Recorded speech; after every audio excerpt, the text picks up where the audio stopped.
In your headlines, the governor announces measurements to tackle human smuggling in the TCI. An official date has been set for the reopening of Grand Turks cruise port, and vendors at Sapodilla Bay Beach remain displeased with the rushed process of the coastal vending bill.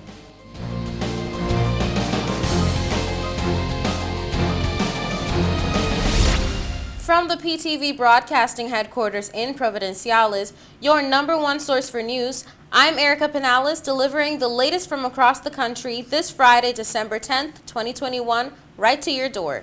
Newswatch starts now. In today's top story, an official date has been set for the grand reopening of the Grand Turk cruise port after a year and a half of closure and an additional week's delay. Here's the latest.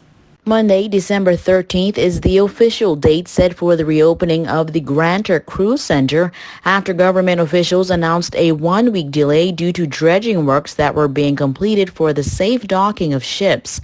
There will be a grand reopening ceremony at the Jimmy Buffett Margaritaville Cruise Center on Monday, and the team of government officials, vendors, and cruise operators will all be present. Residents over on the island are ecstatic to return to their work base and are grateful for the developmental opportunities that were granted by the Ministry of Tourism over the last 3 weeks to assist them with preparations for the reopening. To this end, officials have also announced a job fair, a partnership with the cruise industry and the Employment Services Department, beginning Saturday, December 11th. Interested persons are asked to walk with 2 government-issued IDs, preferably BOTC passport and TCI status card. For more information, you can contact organizers at 338-2552 or 241-2434. The governor has announced a number of measures that will be taken to tackle illegal migration and human smuggling in the Turks and Caicos Islands. Take a look. A week ago, the TCI welcomed allies in Operation Bahamas, Turks and Caicos, which included delegations from the United States, the Bahamas, and the United Kingdom. The intent was their participation in a strategic leadership conference, from which resolutions were taken and agreements made. Joining the governor at yesterday's press conference for an update were Immigration Minister Honorable Arlington Musgrove, representatives of the police force, the Immigration Department, the TCI Regiment, and national security officials. The governor spoke directly to not just a tragic incident 2 weeks ago involving the TCI's patrol ship and an illegal boat from Haiti, an unfortunate collision which left several irregular migrants dead. He also addressed a changing dynamic that is being observed about these illegal vessels. While some large sloops do, pathetically, frankly, continue to attempt to breach our defences, we've now seen a noticeable shift in our opponents' behaviours. As we get better, Darwinian-like they do too. Our main challenge now is fast boats, or far smaller boats, and as a result we have to shift and develop our own operations and build different types of capability. Some of these boats, and crucially fuel, are being stolen from our marinas and our coastline, and we have to put an end to that, while recognising that rather like a chess game, we are forcing our opponents now into errors, in that when they commit a crime here in TCI, and we arrest them here in TCI, which we will, they start to illuminate the wider networks of facilitators who live here amongst us and are in Haiti, presently beyond our reach. There is therefore a strategy that is now being built, and the conference was part of that can tackle shifts in their future methodology. It's less about how they come at us, but who is facilitating the trade. It's less about the soldiers and more about the generals. What we need is a way to seriously degrade the smuggler's ability to do damage to us. We need a network, if you like, to take down a network. And as I will come onto, the people of TCI are part of this solution. You are not victims and you are not passive observers.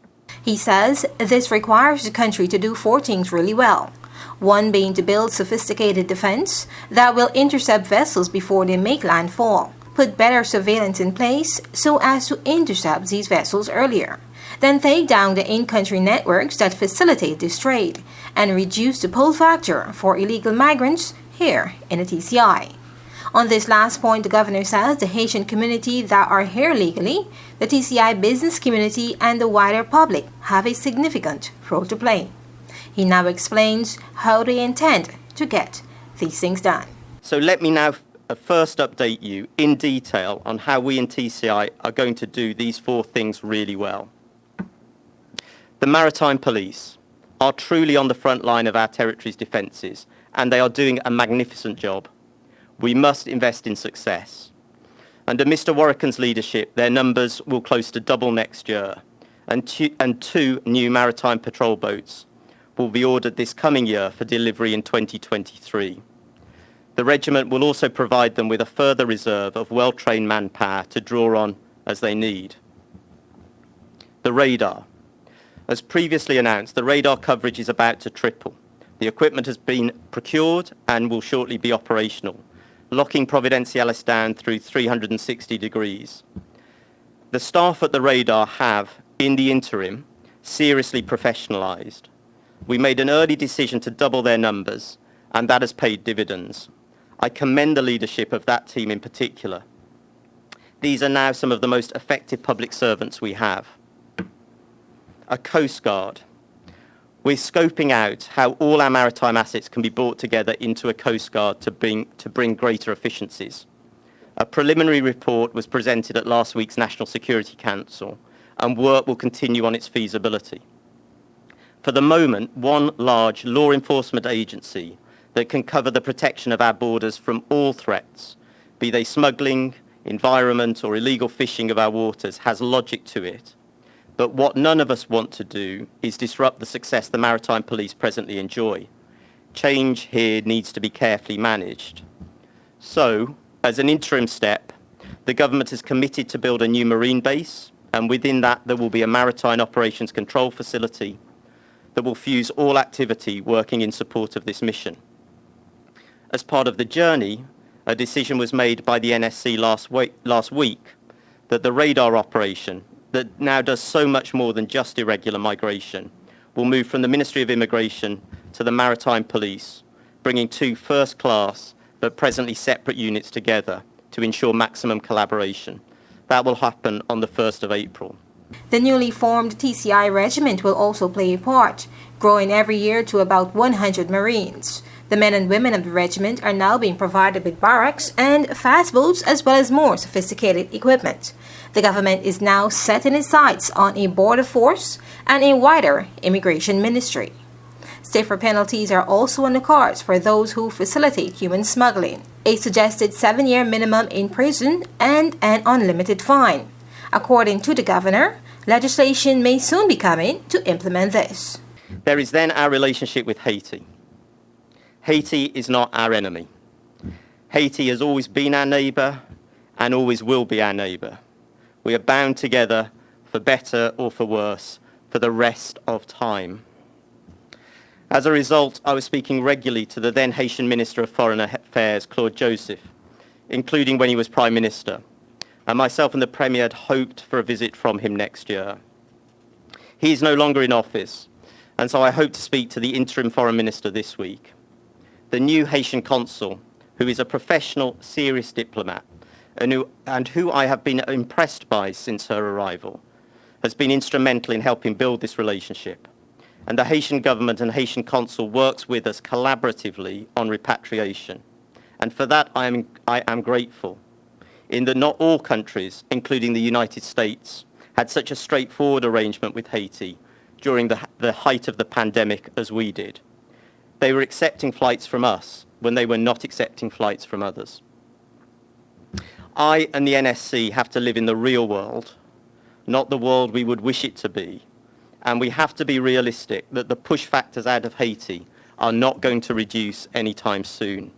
The trend is the opposite way. We in TCI have to be in charge of our destiny, not the victim of others.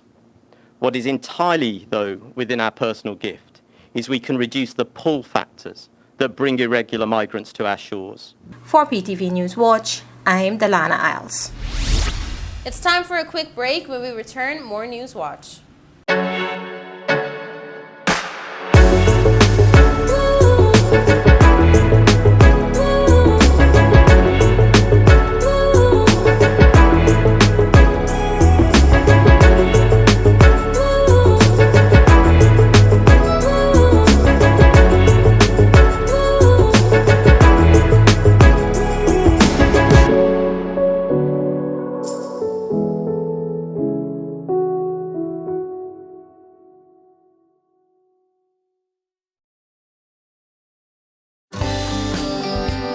This is a reminder that all PTV service accounts are due on the first day of each month.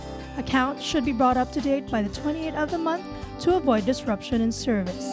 Payments may be made on our office at Stubbs Diamond Plaza, Providenciales, Mides Plaza, North Caicos, and Airport Road in South Caicos. Payments may also be made online using Scotiabank, CIBC First Caribbean Bank, and Royal Bank of Canada. Please allow 3 business days for online payments to be processed. We thank you for your cooperation.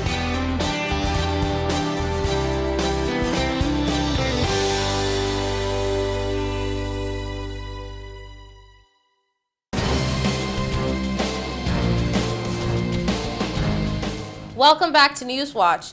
8 groups of budding entrepreneurs electrified the Projitech TCI parking lot with a fantastic display of innovative services and products during the 2021 Junior Achievement TCI opening showcase held on Saturday, December 4th. Take a look. From a recent press release, we've gathered that 8 groups of budding entrepreneurs electrified the Projitech TCI parking facility with a fantastic display of innovative services and products during the 2021 Junior Achievement TCI opening showcase held on Saturday, December 4th. Flanked by their advisors and corporate mentors, the Junior Achievers proudly unveiled their business branding, executive teams, and fascinating offers. This wide range of products and services on display was evidence that these bright minds have challenged themselves to deliver one-of-a-kind, on-trend services that capitalize on today's emerging markets and the opportunities that exist in the digital space. Sources tell us that the teams Acceleries, Evergreen Boss Custos, Justos Reality, EcoFit, Blue Excursion, Marjorie Deals Limited, and Island View wowed shoppers with a beautifully diverse range of offerings that ran the gamut from bespoke handcrafted pieces to Bluetooth key finders and mobile applications. They tell us that in attendance was the Honorable Rachel Taylor, Minister of Education, who has shown her unwavering support for the program since its restart and shared in her remarks how proud she was to see the program rebound in such an impressive way. Despite experiencing island-wide showers on Saturday, the Achievers were open for business by 11 a.m. and enjoyed a successful day with a great deal of support from the Turks and Caicos community. The stakes were high for the young entrepreneurs as they were also called to present their business concepts to a group of judges who challenged their knowledge and preparation against 10 scoring indicators: communications, company administration, customer focus, marketing and sales, financial systems and results, innovation and entrepreneurship, objective settling, planning and review, problem solving, product development, skills and understanding, and teamwork. The press release ends with Mr. Armando Rigby, board member for the Junior Achievement TCI and MC for the event, sharing that he was impressed by the level of preparedness and focus the team showed. Hands ladened with products he purchased from the JA market, he expressed to the media, not only have they showed their creativity in developing their products, but they are sure marketers and sellers too. It's a must that we support them. Vendors at Sapodilla Bay Beach are displeased with the manner in which the beach and coastal vending bill was rushed through Parliament when they are still confused about the document. Take a look. The bill is now passed, 16 yes to 2 no's in the House of Assembly, but there is still controversy surrounding its intent. That bill is the Beach and Coastal Vending Bill 2021. Newswatch spoke with vendors at the Sapodilla Bay Beach in Chalk Sound last Saturday. Good afternoon. First of all, my name is Anthony, better known as Spookman. I own a local vendor at the World's Best Beach. And for the bill has been passed, it's really upsetting for me because, I really started this operation basically with nothing, trying to just make a life for me. I have a 9-year daughter, and the government haven't keen to no one and let us know what's going on, which is unfair to the people of the Turks and Caicos Islands. Mr. Swan, who is one of about 6 vendors hawking their services at the gorgeous and popular beach, says that while the bill may have some good aspects, there are known issues that will adversely affect their operations. Well, actually, the rules, whatever they put in, we need some type of control on this beach because we have a lot of people come on the beach. They want to set up in the front of you, which is unfair to me, I've been there for 8 years, and it's ridiculous out on this beach for some reason. So we need to get it right for everybody to live and be happy. Others shared their take, with the main thrust of the comments to me was that the government has not really reached out to them, and that they are worried about being moved from on the beach into a much less ideal location. We present a projection. Would we be guaranteed that we're going to be guaranteed our spot on the beach? The words were, we're not sure. So why am I going to spend $200 and something on something I'm not sure about?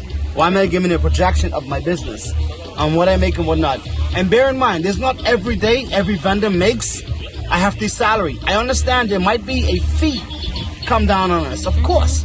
If you were to put us in that parking lot over there, here's what's going to happen, okay?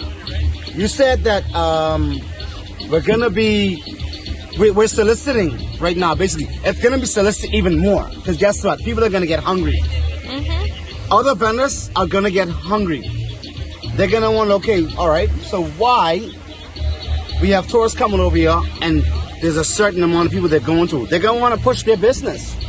On the beach, they have options. Yeah. We share our business and we leave them alone. The issues what we are facing right now, that we understand that they do not want none of the vendors out here, right? You hearing all kind of mixed up stories. You hearing that the property in the back of me, that the government bought it to assist us, the vendors. I don't know how true it is. What I really don't understand is that here it is. We went to do, actually me. I can't speak on everybody else, but I'm speaking on me. I went to the right procedures to get my license, and now here it is. You getting so much mixed up stories, The other day they were saying that we are on Crown land. Next thing we heard, it was a big issue with the owner of this property. He said, he's the owner of the property, whatever. But what we really need right now is everybody to come together as one and tell us actually what is going on. Because I don't think it's fair to the small man what is trying to make a living, an honest living, that you just trying to throw us under the bus. The vendors say they want to work with the Homeowners Association, but that little effort is being made from that end to engage with them. One vendor is calling on the governor not to assent to the bill, bringing it into force and putting them out of livelihood. We just want the government to come in and see what us as young guys, this is what we're doing. Yes, we have had incidents of little mishaps, right? But very seldom. We've controlled that. We've condoned whoever our fellow mates are. We've educated them in the knowledge. I've been in hospitality since I was 15 years old. I've managed restaurants. I've owned a restaurant, 242 Bar and Grill, Bohemian Bar and Grill. That was my restaurant. I've worked throughout the chains of beach sandals, beaches, Turks and Caicos. I've gained a lot of knowledge and cross-training in multiple different departments. I was one of the recent vendors. Prior to COVID, I've been here since 2000. I've been here for 3 years, literally. I've been here come COVID. I've been here for 3.5 years. Right? I think we can all make this thing work if we just think outside the box. For PTV News Watch, I'm Delana Isles. We'll be right back when we return to your weather forecast for the weekend. This is a reminder that all PTV service accounts are due on the first day of each month. Accounts should be brought up to date by the 28th of the month to avoid disruption in service. Payments may be made on our office at Stubbs Diamond Plaza, Providenciales, Mides Plaza, North Caicos, and Airport Road in South Caicos. Payments may also be made online using Scotiabank, CIBC First Caribbean Bank, and Royal Bank of Canada. Please allow 3 business days for online payments to be processed. We thank you for your cooperation.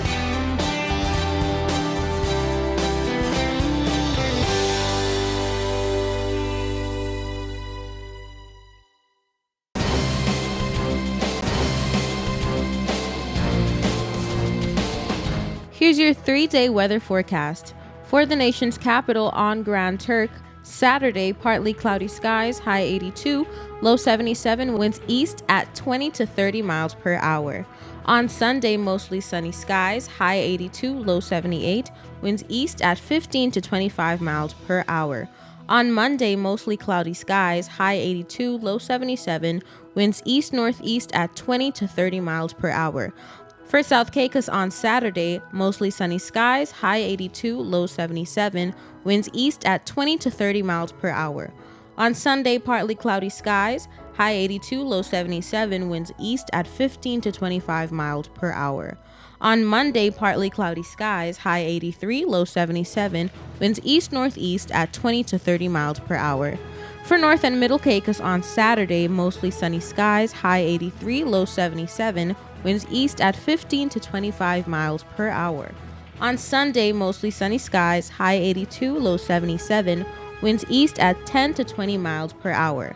On Monday, mostly sunny skies, high 82, low 76, winds east-northeast at 20 to 30 miles per hour. For Parrot and Pine Key on Saturday, mostly sunny skies, high 82, low 77, winds east at 15 to 25 miles per hour. On Sunday, mostly sunny skies, high 82, low 76, winds east at 10 to 20 miles per hour. On Monday, mostly sunny skies, high 82, low 76, winds east-northeast at 20 to 30 miles per hour. And on Providenciales, on Saturday, mostly sunny skies, high 82, low 77, winds east at 15 to 25 miles per hour. On Sunday, mostly sunny skies, high 82, low 76, winds east at 10 to 20 miles per hour. And Monday, mostly sunny skies, high 82, low 76, winds east-northeast at 20 to 30 miles per hour. Now for your sunrise and sunset. Sunrise 6:20 a.m., sunset 5:09 p.m. And your high tides and low tides, high tides 1:20 a.m., 1:39 p.m. and low tides 7:30 a.m., 5:58 p.m. And that's it for your weather forecast. We'll be right back with more News Watch.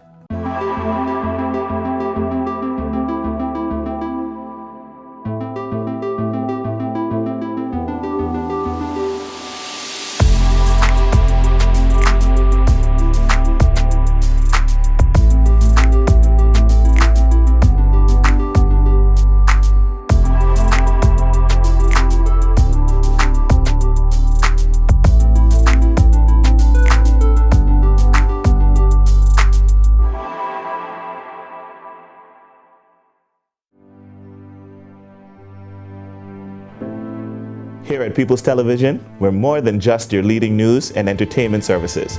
We are spreading the gospel.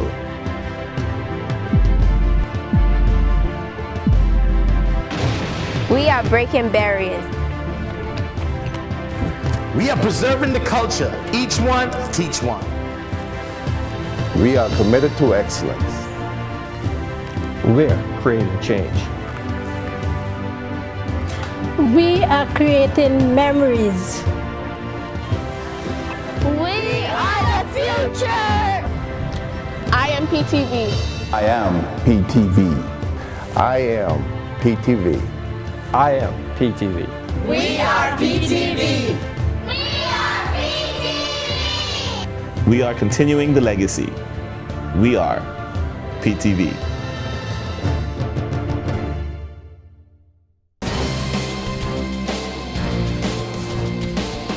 Welcome back to Newswatch. The Filipino community hosted its outreach program after 2 years of being inactive, with council representative from Washington, D.C. closely involved for the betterment of the community's livelihood. Newswatch brings you more. Alfonso Palantino explained that the need for the outreach program stemmed from the demand from the Filipinos here on island for easier access to get their passports in order to work and reside legally. The preparation started from the demands of the Filipino community members who would like to have their passports renewed, and for those minors who don't have the new passports for them. I went all the way to the Washington DC to speak to the Consul General about our request to have the consular outreach in the Turks and Caicos Islands. And every week I do send them an email to say, hey, the Filipinos here are crying about the passport renewal, because Filipinos here have no passport renewed already for 2 years, and they need to have their passports renewed. Alfonso told us that he does the civic role of president of the community, having to cater to the needs of over 1,000 individuals without reward. Yes, I listen to them, whatever they need. They need repatriation, they need passport renewal, the minors, newly born babies who need passport. All of these have to be addressed on a timely manner. He explained that the process for the Filipinos to have access to the program is a very easy one.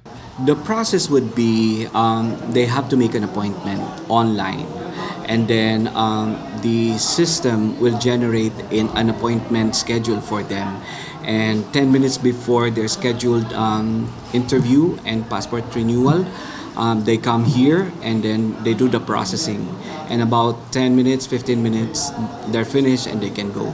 He told Newswatch that this outreach program is different from the previous ones for several reasons. Last outreach was in 2019, February, but this year is totally different because there are lots and lots of Filipinos whose passport have expired, and they need to have their passport because they cannot travel without their passports. Palantino told us that the most important part of being president and playing the role well is about being compassionate. Know their needs, try to address their needs on a timely manner.